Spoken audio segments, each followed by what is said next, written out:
Lansko leto sem šel s Toresom do Münchna in če me spomin ne vara, sem takrat vihal nos samo nad porabo goriva, ki se je v bistvu ves čas vrtela okrog 10 litrov. Tistega takrat je poganjal 1,5 litrski turbo bencinski motor, no in ker so me inženirji slišali, pa se strinja z mano, so mu zdaj namenili čisto nov hibridni pogon. Tudi tukaj je glavni 1,5 litrski turbo bencinski motor, ki so ga pa seveda konkretno posodobili, da zdaj dobro sodeluje tudi z elektromotorjem. Med drugim so bloku motorja namenili drugačen premaz, da so lahko tlak vbrizga goriva dvignali iz 250 na 350 barov.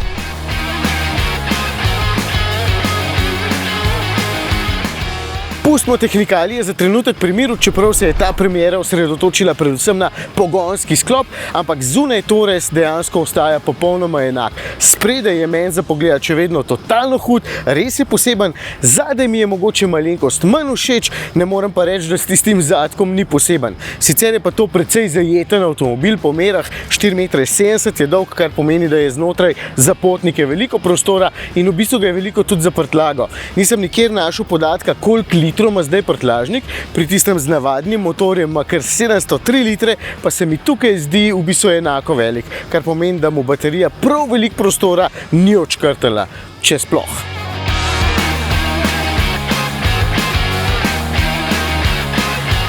Zunaj je torej ostal enak, znotraj so ga pa vseeno malenkost posodobili in polikali, da je zdaj bolj modern, čeprav naslednje leto pride pa že v bistvu prenova tega modela.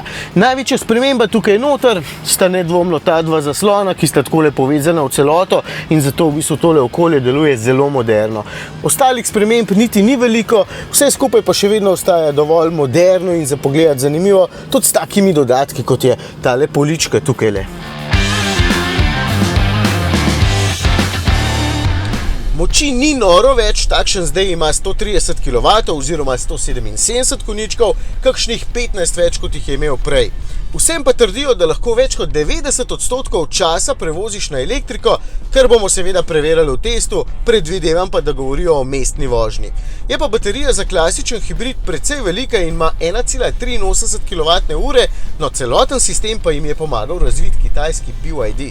Mogoče se takole po prvih kilometrih najbolj pozna predvsem več navora, ki ga dodaja elektromotor, skupaj je zdaj 300 Nm na voljo, zato se mi Tores res zdi bolj prožen in prav lepo pospešuje.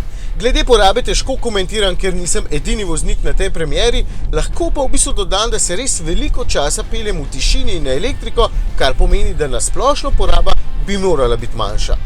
Šibam pa zdaj že po drug avtomobil, ker vam moram na tej premieri v bistvu pokazati dva.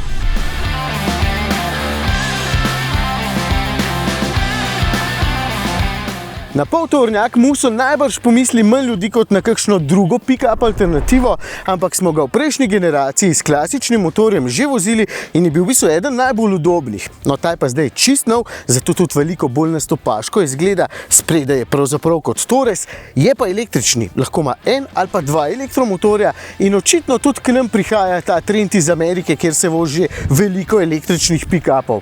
Muso namreč ne bo edini, k nam pride tudi električni Ford Ranger. Za pogledat v bistvu ni zanimiv samo zunaj, ampak tudi tukaj je noter in tole ni klasični delovni poltovornjak, tudi tukaj ni v bistvu nobenih stikal za reduktor, zapore, diferencialov in tako naprej. V bistvu je pogon lahko samo zadaj ali pa na vsa 4 kolesa, kot v tem mojem primeru. Sicer je pa notranjost skoraj prestižna, v bistvu je veliko usnja, povsod, tudi tamle zadaj, zadnja klop je celo vzdolžno pomična in če boste izbrali pravo barvno kombinacijo, recimo tale meni zelo všeč, tukaj spredi potem cela armaturna plošča res dobro izgleda, tudi zato, ker imam tukaj dva enormna zaslona pred sabo. Zelo moderno, tak fancy poltovornjak je tole.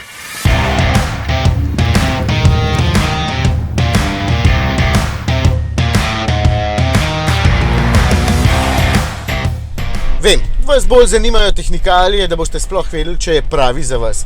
Baterija ima 80,6 kWh uporabne kapacitete in v primeru različice z zadnjim pogonom obljubljajo preko 400 km dosega. Če boste izbrali takšno s 4-kolesnim pogonom, pa 2 elektromotorjema, je pa doseg 379 km. Mal mi je sicer hecen podatek, da se baterija polni z do 300 kW moči, kar je res impresivno, ampak vseeno med 20 in 80% napolnjenostjo potrebuje dobrih 30 minut. Še vedno dober samo polnilni polnilna moč očitno ni toliko časa res impresivna. Moram to preizkusiti v praksi. No, da ne bo zmede, dve različici sta na voljo, takšna z enim elektromotorjem in pogonom zadaj, v tem primeru ima elektromotor 152 kW moči, ali pa takšna, ki jo vozim zdaj, ki ima dva elektromotorja in 4-kolesni pogon, ampak tukaj ne bi imel pa vsak elektromotor 152 kW moči, razen če sem jaz kakšen podatek narobe razumel, ker v bistvu se mi vse ne gre, da tale gre za 400 konjičkov, če preračunam dva elektromotorja pa vsak 152 kW moči. V vsakem primeru pa lahko potrdim, da je v bistvu prožen, saj s podobno konjenico, torej najbrž dobrih 200 konjičkov, se pohvalijo tudi klasični pick-upi, s tem, da je tukaj elektromotor, poskrbi, da je navor takoj na voljo in v bistvu je avto hiter, prožen, predvsem pa super, ko je treba kje v kakšnem klancu speljati. Takrat se elektromotor res dobro izkaže. Oddaljenost od tal je 181 mm, kar tudi pove, da ni tole neko terensko ali pa klasično delovno vozilo.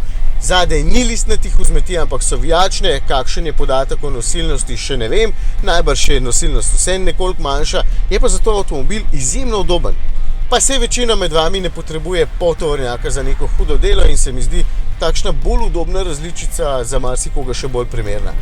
Pa tale v rumeni barvi še totalno hudo izgleda.